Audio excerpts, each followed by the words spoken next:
Ruth Calder had not spoken Amos Whitfield's name aloud in 6 years, but she thought it every day. She thought it when she opened the schoolhouse in the morning and set the chalk on the ledger, because Amos had been the one who taught her to write her letters, sitting on the bank of Sawtooth Creek when they were both 15, tracing the alphabet in the red dirt with a willow stick. She thought it when the westbound stage rolled through town, because every time she heard hooves on the road she looked up, and every time it was not him. She thought it when the autumn light hit the Sawtooth Ridge a certain way, turning the peaks gold, because he had once told her that ridge was the most beautiful thing he had ever seen, and she had said no, it was the second most beautiful, and he had turned red from his collar to his hat brim and not spoken for 20 minutes. That had been 12 years ago, before the war, before he left and did not come back. Amos Whitfield had enlisted in the spring of 1862. He was 20, lean and serious, the kind of young man who read books on his lunch break and could gentle a horse with a word. He had told Ruth he would be back by Christmas. He had told her to wait. She had said she would wait forever if she had to, and she had meant it with the absolute certainty of an 18-year-old who did not yet know what forever felt like. He did not come back by Christmas. The first year she waited with the patience of someone who believed in promises. The second year she waited with the doggedness of someone who refused to accept what every silence was telling her. The third year, the war ended. The soldiers came home, some whole, some broken, some in pine boxes sent by train. Amos did not come home in any form. Ruth wrote letters. She wrote to the regiment, the 14th Idaho Volunteer Infantry, Company B, and received nothing. She wrote to the War Department in Washington and received a form letter so impersonal it might have been written by a machine. She wrote to the hospitals in Richmond and Nashville and Chattanooga, addressing each letter by hand in the careful script Amos himself had taught her. Everyone told her to stop. Her mother, her father, the preacher, the widows in town who had buried their own men and knew what grief looked like when it refused to become past tense. They told her Amos was dead, that she was wasting her life, that she should marry Emmett Cole, the feed store owner, who had asked her 3 times and would ask again if she gave him a sign. She did not give Emmett Cole a sign. Emmett was a decent man, steady, reliable, the kind of man who showed up at her door with firewood when the first snow fell and never once suggested she owed him anything for it. She liked him.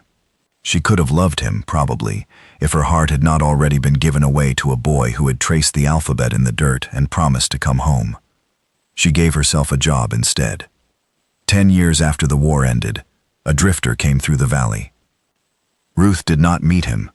She heard about him from Tolliver at the Mercantile, who said a man had been seen riding the high trails along the Sawtooth Crest, thin as a rail, riding a horse that looked half dead, heading for the line shacks that the cattlemen used in summer and abandoned in fall. Tolliver said the man looked like he had not eaten in a week and did not much care if he ever did again. She told herself it was nothing. She had done this before, heard a description that could have been Amos, and spent 3 days thinking about it until the hope burned itself out and left her emptier than before. She had ridden to Boise once on a rumor, to Silver City on another, each time finding a stranger with the wrong face and the wrong voice and the wrong eyes, and each time riding home with the taste of ash in her mouth. She told herself this was the same thing, another ghost, another dead end. She lay awake all night. She stared at the ceiling of her cabin and listened to the wind and argued with herself in the dark. It was not him. It could not be him. She had done this before, and it was never him. And at 4 a.m. she got up, dressed in the dark, saddled her mare by lantern light, and rode for the line shacks. It took her 6 hours. The trail climbed through pine forest and scrub meadow, switchbacking up the eastern face of the ridge, until the air thinned, and the trees gave way to rock, and the wind came down from the peaks, like something with teeth. She found the first line shack empty. The second had a caved-in roof. The third, tucked in a hollow at the head of a dry creek, had smoke coming from its chimney. She tied her mare to the post and stood outside the door for a long time, listening. The shack was barely standing. Warped boards, a sagging ridgepole, gaps between the planks where the wind came through like knives. Whoever was inside had not chosen this place for comfort. They had chosen it to be forgotten. She opened the door. The man on the cot was a skeleton wrapped in skin. He lay under a moth-eaten blanket, his face turned toward the wall, his breathing shallow and irregular. His clothes hung on him like flags on a windless day. One hand hung over the edge of the cot, the fingers curled, the knuckles swollen. A tin cup of water sat on the floor beside him, untouched. The shack smelled of fever and wood smoke, and the sour tang of a body burning itself alive from the inside. The smell hit her first. Fever sweat, unwashed wool, the sharp medicinal tang of infection. Ruth pressed her sleeve against her nose and crossed the shack in 3 steps. She knelt beside the cot and touched his shoulder. It was Amos. The years had taken everything from it that she remembered. The steadiness, the quiet humor, the way his brown eyes would go warm and soft when he looked at her. What was left was bone and shadow, and a beard that could not hide the hollows in his cheeks. His eyes were open, but they were not seeing her. They were looking at something far away, something behind her, and the expression in them was the worst thing she had ever seen. Not pain, not fear, but surrender. The expression of a man who had decided to stop fighting. "Amos!" she said, her voice cracked on the word. "Amos! It is Ruth!" His eyes focused, slowly, like a man coming up from deep water. He looked at her. He blinked. His cracked lips moved. "You should not be here," he whispered. "I came up here so no one would find me.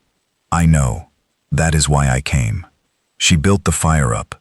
She heated water. She peeled back the blanket and saw what the war had done.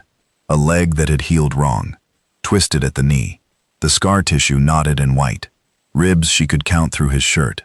The old wound at his hip, where the bullet at Chickamauga had gone in and never properly come out. He had been carrying the lead for 10 years. It was poisoning him. "You need a doctor," she said. "I have seen doctors. They say the bullet is too close to the bone. Then I will find a better doctor." "Ruth."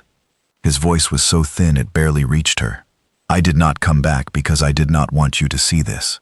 What I became. I am not the man who left." She sat back on her heels and looked at him. The tears were coming, and she did not fight them. She let them fall because he needed to see them. Needed to see that she was not here out of pity or obligation, but out of the same stubborn, unbreakable love that had kept her writing letters for 10 years. And looking up every time a stage rolled through town. "You are exactly the man who left," she said. "You are just hurt, and I am taking you home. I cannot ride. Then I will bring a wagon. Ruth, I am dying." "No, you are not. Not today. Not while I am here." She rode back down the mountain in 4 hours, pushing the mare harder than she should have. The image of Amos on that cot, burning behind her eyes like a brand. She had spent 10 years not knowing whether he was alive or dead, and now that she knew, now that she had found him choosing to die alone, in a line shack rather than let her see what the war had made of him, the knowing was worse than the not knowing had ever been. But it was also fuel. It burned clean and hot, and it drove her down that mountain like a woman on fire. They went up with a wagon the next morning. Ruth, Doc Emery, and Tolliver from the Mercantile, who volunteered because he had lost a brother at Antietam and understood what it meant when a soldier came home in pieces. They carried Amos down on a litter, wrapped in every blanket Ruth owned, and she held his hand the entire way down the switchbacks, talking to him in a steady, low voice about nothing, the school children, the new well in town, the way the aspens turned in October, because the sound of her voice was the only thing keeping his eyes open. Ruth looked at that piece of metal and thought about how something so small could destroy so much. 10 years. 10 years of silence, of letters unanswered, of Christmases alone, of looking up every time a stage rolled through town, all because of a flattened piece of lead no bigger than a thimble. She picked it up out of the pan and closed her fist around it, and she would keep it for the rest of her life in a small tin box on the shelf above her desk, not as a reminder of what the war had taken, but as proof that she had taken it back. Amos nearly died twice in the first week. The first time, on the 3rd night, his breathing went so shallow that Ruth put her ear against his chest and heard nothing for a count of 5, that lasted an eternity. She pressed her hand flat against his ribs and said his name, not gently, not tenderly, but with the fierce, commanding authority of a woman who had not ridden 6 hours up a mountain to let him go now. And his chest rose under her palm, and his breathing steadied, and she did not move her hand for the rest of the night. The second time, on the 8th day, his fever broke. It happened in the gray light before dawn, the way a river crests and begins to fall, not suddenly but steadily, the heat draining from his skin, degree by degree, until his forehead under her hand felt cool and human again. "You waited," he said. His voice was still a wreck, but his eyes were clear. "I told you I would. I did not deserve it. That was never yours to decide." He looked at her for a long time. The morning light came through the window and fell across the bed, and in that light she could see the ghost of the boy he had been, the one who had traced letters in the dirt, who had turned red when she called him beautiful, who had promised to come home by Christmas, and meant it with everything he had. "I am sorry," he said, "for the years. Do not be sorry for the years. Be here for the ones that are left." He healed slowly. Ruth fed him broth for the first week, then eggs, then venison stew that she cooked on the small stove in her cabin, while the school children recited their multiplication tables on the other side of the wall. She read to him in the evenings, the books he had loved as a young man, the ones they had shared by the creek, and sometimes she would look up from the page and find his eyes on her face with an expression that was equal parts wonder and grief, as if he could not believe she was real and could not forgive himself for making her wait. She did not let him apologize again. She told him once, clearly and without sentiment, that the waiting had been her choice, and she did not regret it. And if he tried to carry guilt for her decisions, she would take the cane back, and he could crawl. He almost laughed. It was rusty and thin, but it was there, and she held it in her chest like a coal she had been blowing on for 10 years that had finally caught. The leg would never be right. "You are a good teacher," he said one afternoon. He was sitting in the chair by the window, the cane across his knees, watching through the glass as she led the children through their geography lesson, with a map she had drawn herself on butcher paper. "You taught me my letters," she said. "I am just passing it along." He smiled. It was small, and it cost him. She could see the effort it took, the way it pulled at muscles that had forgotten the shape. But it was real, and it was the first one she had seen in 12 years. On a Sunday in October, when the aspens along Sawtooth Creek had turned the exact gold he had described all those years ago, Ruth walked him down to the creek bank. They stood where they had sat as children, and the water ran over the same smooth stones, and the willows bent in the same wind. "I would like to stay," he said. "If you will have me, a broken man with a bad leg and 10 lost years." "I have been having you since I was 15, she said.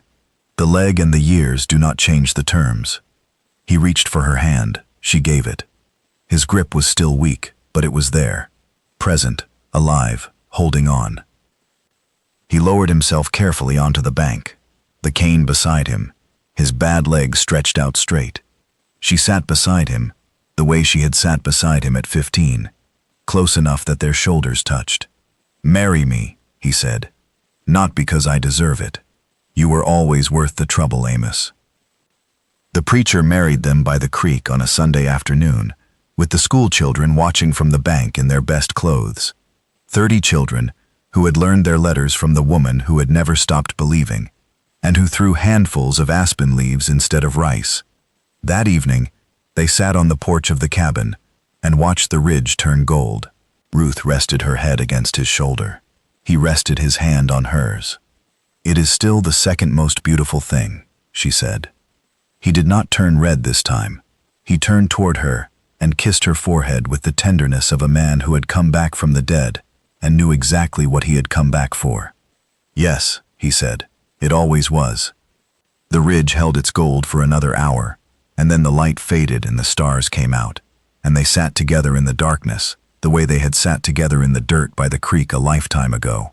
Two people who had lost 12 years and found them again, letter by letter, mile by mile, heartbeat by heartbeat, until the distance between them was nothing but a porch step and a hand held tight, and a silence that was no longer empty but full.